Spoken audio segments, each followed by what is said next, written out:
विराजमान है सिंहासन पर। गए और भगवान से कहते हैं कि भगवान, हे प्रभु, हमारे दरवाजे पर आज विचित्र व्यक्ति आया है। कैसा? बोले धोती फटी हुई है, केवल एक ही धोती लपेटे हुए, वो भी फटी हुई है। बोले शीश बगान झगा तनु पे प्रभु जान को आई, बसो यही ग्राम। धोती फटी सी लटी दुपटी, और उपा नहीं की नहीं शा। द्वारे खड़ो दूरी बल देखी, रहो चकिसो वसुधा अभिराम। पूछत दीने दयाल कुधामे, बतावत आपिनो नाम सुदामा। बतावत आपिनो नाम सुदामा। कहा महाराज, चरणों में पादुकाएं नहीं है, एक लठ लेके आया है और केवल एक कमंडल हाथ में लिए हुए है। और आपका परम मित्र सखा बता रहा है, जिसका नाम है महाराज सुदामा। आज जैसे ही सुदामा का नाम सुना, भगवान महाराज मुकुट भी धारण नहीं किए थे, सिंहासन पर बैठे थे, और जैसे ही सुदामा का नाम सुना, आज भगवान बिना पादुकाओं के दौड़ जाते हैं। और सुदामा सुदामा चिल्लाते चिल्लाते महाराज दौड़ पड़ते हैं। बोले भगवान का जो पीतांबर था वो अटक जाता है, भगवान गिर गिर जाते हैं, और आज अपने मित्र सखा के लिए दौड़ते हैं। कोई सुध नहीं रही भगवान को अपने शरीर की, ना ही इस समाज की। कहते मित्र तो भगवान जैसे थे, कोई अमीरी गरीबी नहीं देखी, कोई भेदभाव नहीं देखा। बोले मित्रता कैसी हो महाराज? आजकल की मित्रता कैसी है? एक दो वचन बोल दिए तो महाराज अपने रास्ते आप, अपने रास्ते हम, अमीर गरीब हैं तो बोले कैसी मित्रता? अरे भगवान से सीखो कैसी मित्रता। आज दौड़ते हुए गए और जैसे ही सुदामा को देखा गले से लगा लिया, और गले से लगा करके कहते कि मित्र बड़ी देर कर दी तूने आने। मैंने तो सोचा था कि तू जल्दी मिलने आएगा, लेकिन तूने बड़ा समय लगा दिया। अब आया है तो अंदर चल। आज गले से लगाया भगवान ने और अंदर ले करके आते हैं और सिंहासन पर विराजमान कर देते। जो वहां की गोपिकाएं थे, सैनिक थे, महाराज वो विचार कर रहे क्या कि बड़ा विचित्र ब्राह्मण है और कैसा सखा है। जो गति महाराज बलराम जी को प्राप्त होती थी सिंहासन की, जो अच्छे अच्छे संत को नहीं प्राप्त होती, आज भगवान ने वो गति सुदामा जी को दी। रुक्मणी से कहा कि जा करके थाल लेकर के आओ, आज मुझे अपने मित्र के चरणों को पकड़ना। कहा कि देखी सुदामा की दीन दशा, करुणा करके करुणा निधि रोए, और पानी परत को हाथ छुओ ना नैनन से जल। महाराज पग को धो। कहा कि आज जब तक रुक्मणी जी गई जल लाने, भगवान ने इतना भी इंतजार नहीं किया। आज भगवान ने अपने नेत्रों के आंसू के जल से महाराज सुदामा जी के चरण धो। उन भगवान के छालों को, भगवान उन छालों को देखते हैं, उन कांटों को देखते हैं महाराज, जो सुदामा जी के आने में लगे थे। आज भगवान ने अपने नेत्रों से महाराज चरणों को, कहते हैं धन्य है सुदामा जिसके लिए भगवान। कहते ना कि जितनी राधा रोई रोई श्याम के लिए कन्हैया उतना रोया रोया सुदामा। महाराज आज भगवान दया भी कैसी करते हैं, बोले देते नहीं देते तो छप्पड़ फाड़ के देते। आज भगवान सुदामा के चरणों को पुकारा, बोले अच्छा जल्दी व्यवस्था करो, हमारा मित्र आया है, खाने की व्यवस्था करो, उसके पहनने की व्यवस्था करो, लेटने की व्यवस्था करो। महाराज सभी को लगा दिया। सुदामा जी को बढ़िया से स्नान करवाया महाराज, दूध गंगा जल दही जो भी था जल सभी से स्नान किया, वस्त्र आदि आभूषण दिए और पहनाए। महाराज आज सुदामा जी को ले जाकर के कक्ष में बैठा और हंस परिहास करने लगा। कान्हा कहती कि सुदामा ये बता कि मैं बचपन में देखा करता था, कहती ने जब दो मित्र मिलते तो महाराज पुरानी बातें जरूर होती, क्योंकि एक वही स्थिति होती है जब कुछ ना पाने की महाराज चाह होती है ना कुछ खोने की, केवल वही सुख के दिन होते हैं। कितनी दो अवस्थाएं महाराज। पहली अवस्था महाराज ये बचपन बड़ा प्यारा होता है, बोले ये बचपन ही एक ऐसी अवस्था है जिसमें हम खुल के जीते हैं महाराज, खुल के हंसते हैं, खुल के बोलते हैं। तो ये बचपन सबसे खास है और बुढ़ापा महाराज सबसे दीन दुखी दरिद्री। कहते हैं अगर प्रेम की महाराज पराकाष्ठा करनी है, आपको प्रेम को जानना है तो बुढ़ापे में जाना। ये हमारी जो आजकल का प्रेम है ना वो केवल जवानी तक सीमित है, बोले अगर प्रेम को परखना है तो बुढ़ापे में परखिए महाराज। बोले जिसने बुढ़ापे में साथ दे दिया वही सच्चा प्रेम है। कहने लगे, बोले अरे सुदामा ये मैं तो देखा करता था तू बचपन में बड़ा ही भजन करता रहता था, जब देखो जब नाम लेता रहता था, बड़ा पूजा करने वाला था, और जितनी भी तेरे रिश्ते आते थे तू मना कर देता था, क्योंकि भजन करता रहता था। मैं जब देखता तू भजन करता, तेरी मैया रिश्ता लेकर के आती तू मना कर देता। अच्छा ये बता मनाना करता रहा या अब विवाह भी कर लिया है? सुदामा जी हंस लगे, बोले तुझे और कोई बात नहीं पूछने को मिली? यही बात मिली? बोली करी है शादी, तेरी भाभी का नाम सुशीला है और मेरे पुत्र भी है। बोले भगवान ने बोले कि शादी कर ली और बुलाया नहीं? बोले तूने कितना बुला लिया, हमसे उम्मीद करता है बुलाया नहीं। अब हास प्रयास हो ही रहा था, तभी भगवान जो ने देखा कि सुदामा जी कुछ छुपा रहे हैं। क्या छुपा रहे हैं? बोले जो तंदुल की पोटली लाई थी। सुदामा जी इसलिए नहीं दे रहे क्योंकि वो विचार कर रहे हैं कि कहीं, क्योंकि भगवान द्वारिकाधीश हैं, उनके पास कोई कमी थोड़ी है महाराज धन और वैभव की। विचार कर रहे हैं कि कहीं ये तंदुल की पोटली ना देख ले भगवान। कहाँ मेवा मिष्ठान खाने वाले, माखन दूध दही खाने वाले कान्हा, और ये तंदुल की पोटली कहाँ? अब भगवान विचार, लेकिन भगवान जानने वाले थे कि ये मेरा मित्र है, ये संकोची ये नहीं देगा, और ये निष्काम भक्ति करता है। भगवान ने बोले भाभी जी का नाम सुशीला, ये बता दिया, कितने बच्चे ये बता दिया, अब ये बताओ कि भाभी जी ने कुछ दिया है?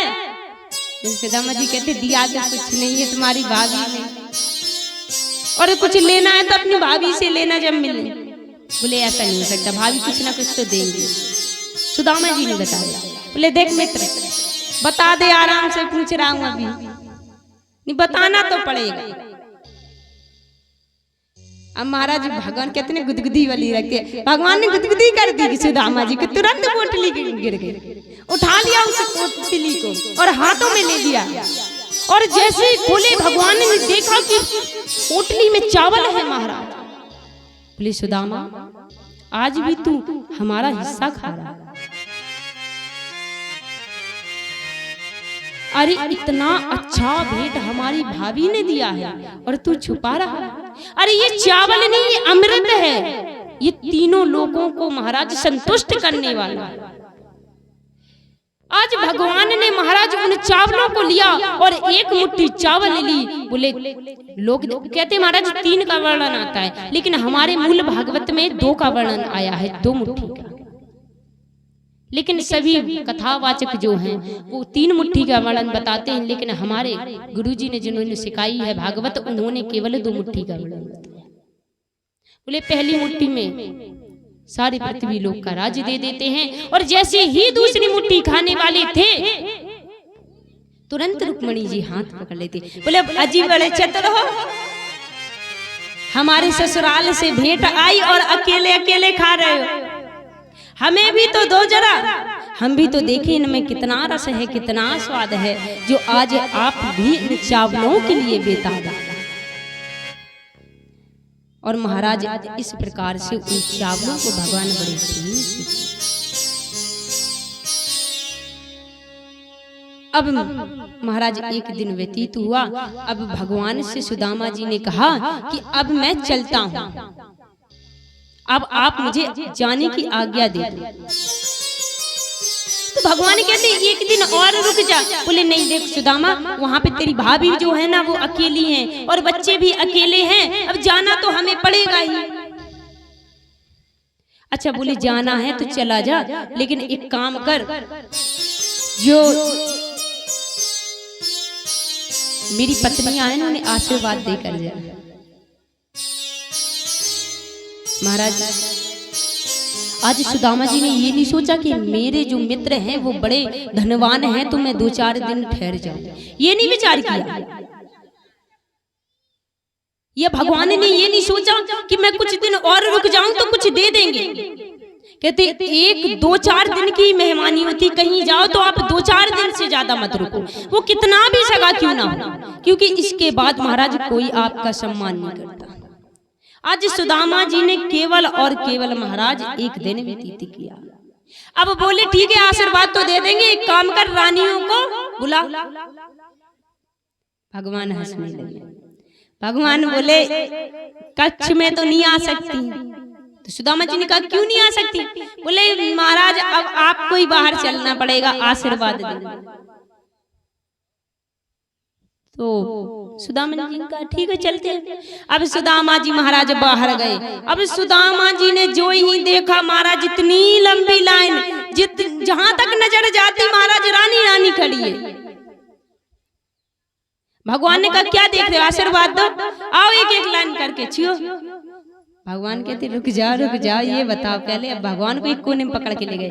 बोले ये बताओ कि ये सारी तेरी है या गांव की पकड़ के लाया है? बोले महाराज, अब भगवान शर्माने लगे। बोले ऐसी बात नहीं मित्र, है तो मेरी सारी। बोले इतनी सारी? बोले हाँ मित्र इतनी सारी। बोले बड़ा चलिया है, हमसे बोला था शादी में नहीं बुलाया, अपना ने इतनी शादी करनी कि गांव में न बने, और हमें एक में भी नहीं बुलाया। बोले सुदामा जी से बोले मित्र तुम समझते हो, क्या करूं, ऐसी स्थिति में शादी हुई कि बुलाना ही नहीं, महाराज भूल गए। तो भगवान ने कहा सुदामा जी से, कहा कि मेरी शादी कोई धूमधाम से नहीं हुई वरना मैं बुला लेता आपको। सुदामा जी कहते हैं है तो बड़ा छलिया, मेरी एक शादी को सुना रहा था, अपना ने यहाँ पे हजारों इकट्ठी कर रखी है। अच्छा एक काम कर भाई, इतने को आशीर्वाद देंगे, हम तो थक जाएंगे, हम ठहरे वृद्ध, और अगर इनको आशीर्वाद देने में लग गए तो महीना तो यहीं व्यतीत हो जाएगा। एक काम कर, एक मैंने बताया था ना कि अगर पति को आशीर्वाद मिल जाए तो पत्नी को आधा मिल जाता है, और पत्नी को मिल जाए तो पति को कुछ नहीं मिलता। बोले महाराज एक काम कर, इनको तो आशीर्वाद मैं नहीं दे पाऊंगा, एक काम कर सबके बल्दी तू ही ले ले। बोले तेरा ही कल्याण हो जाए। बोले आधा बांटते हैं ना फिर। महाराज सारा आशीर्वाद आज भगवान कृष्ण को दे दिया सुदामा। बोले क्या करेगा आशीर्वाद का? यही कहूंगा सौभाग्यवती रहूंगा, इसीलिए तू ही ले ले सारा। आज आशीर्वाद दिया और जाने लगे। कहते हैं कि जब सुदामा जी जा रहे थे तो प्रत्यक्ष में भगवान ने कुछ नहीं दिया, केवल अप्रत्यक्ष में भगवान ने इतना दे दिया महाराज कि कभी सुदामा ने विचार नहीं किया। और हम कहते हैं कि हमारे जीवन में दुख तकलीफें क्यों आती हैं, उसकी करनी कब कोई नहीं जानता महाराज, कब और किसका समय बदल दे। उसका दिया दिखता तो नहीं महाराज, और जब दिखता है महाराज, क्योंकि कहते हैं जिसका हाथ पकड़ लेता है मारा काना फिर छोड़ता नहीं। और देवता तो आपको दे दी करके संपत्ति छोड़ देंगे, परंतु अगर इसने हाथ पकड़ लिया तो फिर संपत्ति वैभव महाराज किस कोने में डली। बोले एक बार हाथ को पकड़ ले, बोले जन्म जन्मांतर आप कर जाओगे। आज सुदामा जी जाने लगे। अब रास्ते में सुदामा जी जा रहे थे, विचार कर रहे थे, बोले भगवान कितने करुणानिधि हैं, कितने दयालु हैं, मुझे कुछ नहीं दिया। क्यों? क्योंकि इसलिए नहीं दिया होगा भगवान ने कि कहीं मैं अपने धर्म के मार्ग से न भटक जाऊं, कहीं मुझ में लोभ लालच ना उत्पन्न हो जाए। अच्छा महाराज देखो कितना सुंदर सोच रहे हैं, ये सोच क्यों रहे? क्योंकि उनके मन में ठाकुर जी बसे हैं, उनके मन में हृदय में महाराज भक्ति बसी हुई है, तब ऐसे विचार उत्पन्न हो रहे हैं। वरना आज का जीव होता तो कहता देखो तो एक तो गए हम, ऊपर से महाराज 100 रुपए भी नहीं जुड़े। बोले इतने दिन हम रहे, हमने सोचा कि कुछ मिल ही जाएगा, वो भी नहीं मिला। परंतु आज सुदामा जी ने ऐसा कोई विचार नहीं किया। सुदामा जी सोच रहे कहीं मैं मार्ग से न भटक जाऊं, इसलिए प्रभु ने नहीं दिया होगा। और आज हमारे मित्र कितने अच्छे हैं, बिल्कुल भी नहीं बदले। मैं जैसे ही गया तो सबके सामने मुझे गले से लगा लिया। ऐसे मेरे मित्र परम द्वारिकाधीश हैं। ओ जब से बाके बिहारी हमारे हुए, जब से बाके बिहारी हमारे हुए, गम जमाने के सारे, गम जमाने के सारे। देखिए सभी लोग तालियां जरूर बजाना, बड़ा सुंदर भजन है। आप लोग सुने, अगर वास्तव में यहाँ भेजे में घुसाए ना भजन को, बड़ा आनंद आएगा। क्योंकि अब सुदामा जी को सब कुछ मिल गया, जब से बाके बिहारी, तब यही भजन के माध्यम से आप सुने। ओ जब से बाके बिहारी हमारे हुए, गम जमाने के सारे, गम जमाने के सारे किनारे हुए। जब से बाके बिहारी हमारे हुए, जब से बाके बिहारी हमारे हुए, गम जमाने के सारे, गम जमाने के सारे किनारे हुए। जब से बाके बिहारी हमारे हुए, जब से बाके बिहारी हमारे हुए।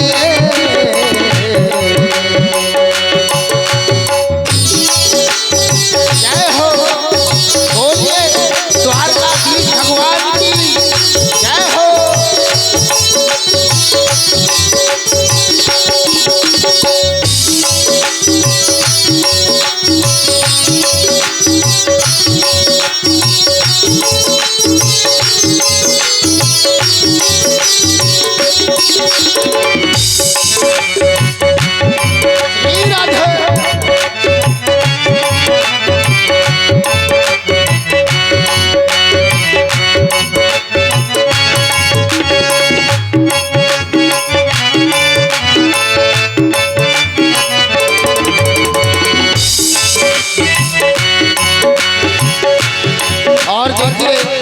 सुदामा जी को कुछ मांगने की ना कहीं देखने की कोई जरूरत नहीं। अब कहीं देखने की ना ख्वाहिश रही, अब कहीं देखने की ना ख्वाहिश रही, अब कहीं देखने की ख्वाहिश रही, अब कहीं देखने की न ख्वाहिश रही। जब से क्या है वो, जब से तेरी नजर के, जब से जब से जब से जब से तेरी नजर के नजारे हुए, जब से तेरी नजर के नजारे हुए। हम जमाने के सारे, हम जमाने के सारे किनारे हुए, जब से बाकी बिहारी हमारे हुए, जब से बाकी बिहारी।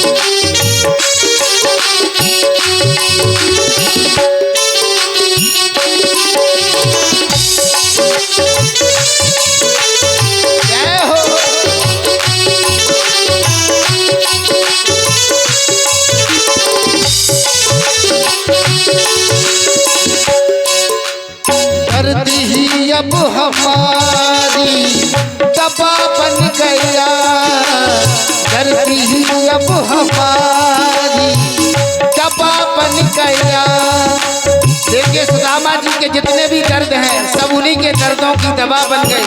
ऐसे हमारे ठाकुर जी द्वारकाधीश भगवान, हो दर्द ही अब हमारी दबा बन गया, दर्द ही अब हमारी दबा बन गया, दर्द ही अब हमारी, दर्द ही अब हमारी दबा बन गया। जब से तेरी दुआ जब से तेरी दुआ सितारे हुए, जब से तेरी दुआ सितारे हुए। हम जमाने के सारे, हम जमाने के सारे किनारे हुए, जब से बातें बिहारी हमारे हुए, जब से बातें बिहारी हमारे हुए।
जब से तेरी नजर के नजारे हुए, जब से तेरी नजर के नजारे हुए। हम जमाने के सारे, हम गम जमाने के सहारे किनारे हुए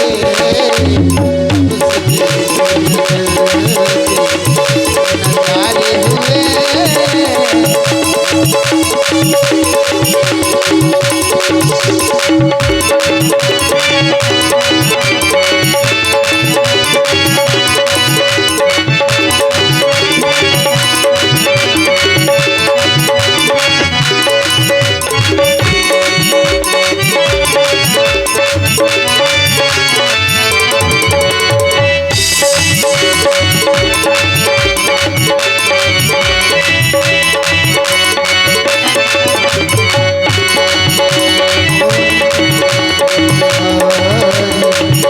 हमारे हुए जब से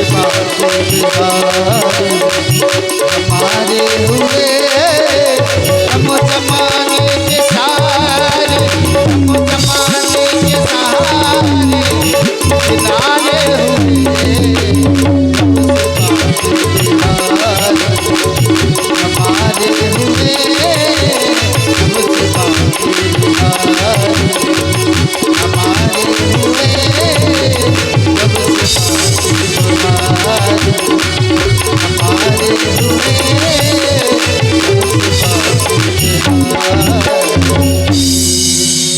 भोली बांके बिहारी लाल की जय, द्वारकाधीश भगवान की जय। ऐसा विचार करते करते सुदामा जी अपनी नगरी में पहुंचे। सुदामा अब जैसे ही अपने नगर में पहुंचे तो देखा कि यहाँ तो बड़े बड़े महल बन चुके हैं। महाराज तालाब कुएं खुद गए, बगीचे लग गए हरे भरे। तो सुदामा जी ने विचार किया कि मेरा गांव तो ऐसा नहीं था, मेरा नगर तो ऐसा नहीं था, मैं जरूर किसी गलत नगर में प्रवेश कर गया। सुदामा जी विचार करने लगे और वापस जाने लगे। तभी कोई सुशीला को बता देता है महाराज कि आपकी पतिदेव द्वारिका से वापस आए। अब सुशीला जी ने बड़ी आशा श्रृंगार किया और आरती की थाल लेकर के दौड़ पड़े।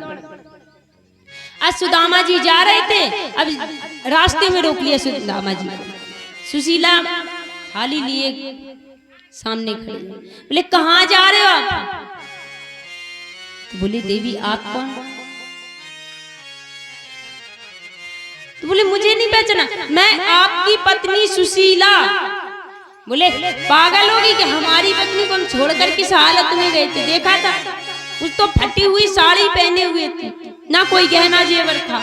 आप कोई हमशक्ल होगा हमसा, इसलिए आपको ऐसा लग रहा है। हम आपके पतिवती नहीं है, आप देखिए कहीं होगा नगर में टहलने गया होगा। बोले नहीं हमारे पति भी गए थे भगवान से मिलने। बोले तो क्या एक सुदामा है? होगा प्रभु की कई मित्र हैं, वो गया होगा।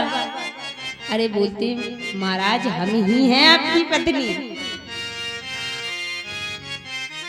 तब सुदामा जी आश्चर्य में पड़ गए। लेकिन जो भगवान ने संपत्ति सुदामा को दी थी आज इनकार करने लगी। बोले मुझे ये संपत्ति नहीं चाहिए। क्यों? कहीं इस माया में फंस करके मैं प्रभु का भजन करना ना भूल जाऊं। तब वहां पर हमारे प्यारे कान्हा आते हैं और समझाते हैं। तब जाकर के हमारे जो सुदामा जी हैं, बोले संपत्ति होने के बावजूद भी कभी सुदामा ने अपना धर्म का मार्ग नहीं छोड़ा। महाराज जैसा नियम था नियम का पालन किया और भिक्षा मांगकर ही अपना जीवन निर्वाह करते। आज ये सुदामा की महाराज कथा। सुखदेव जी कहते हैं परीक्षित ऐसे हमारे द्वारिकाधीश ने अपने मित्र पर कृपा की। बोले आगे एक समय महाराज ग्रहण होता है ना जो सूर्य और चंद्रमा का पड़ता है। बोले पड़ा तो सभी महाराज कुरुक्षेत्र में चले। आज सभी की भेंट भगवान से होती है। किस प्रकार से? बोले नंद बाबा गोप गोपी जो थी सारी महाराज आई। और भगवान से मिले। बोले जो अर्जुन और महाराज द्रौपदी और जो ब्रज की गोपी गोपिकाएं बाल गोपाल थे वो सारे वहां पर मिले कुरुक्षेत्र में। अब जब नंद बाबा को पता लगा कि हमारा कान्हा भी आया है यहाँ पर, तो आज नंद बाबा और मैया यशोदा दौड़ पड़ती है और जाकर के गले लगा लेती है। आज मैया यशोदा बड़ी रोने लगी, रुदन करने लगी। बोले लाला तू बड़ा कठोर हो गया, तुझे गए कितने वर्ष नहीं बीत गए, आज कहते 100 साल में भगवान मिले। सोचिए जिसका पुत्र 100 साल में मिला होगा क्या स्थिति होगी उस मां की। आज लिपट करके रोने लगी। जब गोपियों को पता लगा कि हमारा बचपन का मित्र हमारा कान्हा भी आया है, तो महाराज गोपियां भी दौड़ पड़ी भगवान से मिलने के लिए। आज गोपियों ने भगवान के दर्शन किए और अपने नेत्रों को आनंदित किया। और महाराज कहा, कहते हैं गर्ग संहिता में वर्णन आता है कि वहां पर राधा रानी भी आई। राधा रानी मिलने नहीं गई कान्हा से, सभी गए, नंद बाबा भी गई, गोपी गोपिकाएं भी गई, बाल गोपाल सभी गए, परंतु राधा रानी मिलने नहीं गई। राधा रानी एक कोने में बैठी हुई, ऐसा वर्णन आता है गर्ग संहिता में। बोले राधा रानी मिलने नहीं गई, राधा रानी बैठी है शांत, अपनी समाधि में लीन है। सोचिए जिसके जाने से प्राणहीन हो जाए ये शरीर, जिसे आप महाराज प्रेम करते हैं। आज राधा रानी का प्रेम देखिए, एक कोने में बैठी हुई है और भगवान का भजन कर रही है। सबने गोपियों ने कहा कि कान्हा आया है, क्या तुझे देखना नहीं है, मिलना नहीं है? बोले आया होगा कान्हा, मुझे इस कान्हा से लेना देना नहीं। क्यों? मुझे तो वही कान्हा से लेना देना जो पहले ब्रज में खेला करता था, ब्रज में माखन चुराया करता था, गायों को चराया करता था। बोले मुझे ये वाला कान्हा नहीं चाहिए, मुझे तो वही कान्हा चाहिए। आज भगवान को जब पता पड़ा कि राधा रानी भी आई है, तो भगवान गए और जाकर के महाराज आज कुछ नहीं बोले और राधा रानी के चरणों में मस्तक रख दिया। आज राधा रानी के चरणों में मस्तक रख दिया, कुछ बोले नहीं भगवान। आज परम पिता तीनों लोगों के स्वामी आज राधा रानी के कहते चरणों में पड़े हुए। विचार कीजिए क्या प्रेम होगा उनका। महाराज जिसकी एक झलक देखने के लिए हम तरस जाते हैं, आज वो परमात्मा हमारे कान्हा राधा रानी के चरणों में लेटे। राधा जी ने देखा, तुरंत अपने पैरों को हटाया। बोले ये क्या कर रहे हो? तो कहते हैं मुझे क्षमा कर दो, आज मैंने आपका बड़ा दिल दुखाया है, आपको कैसी अवस्था में छोड़ करके गया, मैं आपसे क्षमा मांगता हूं।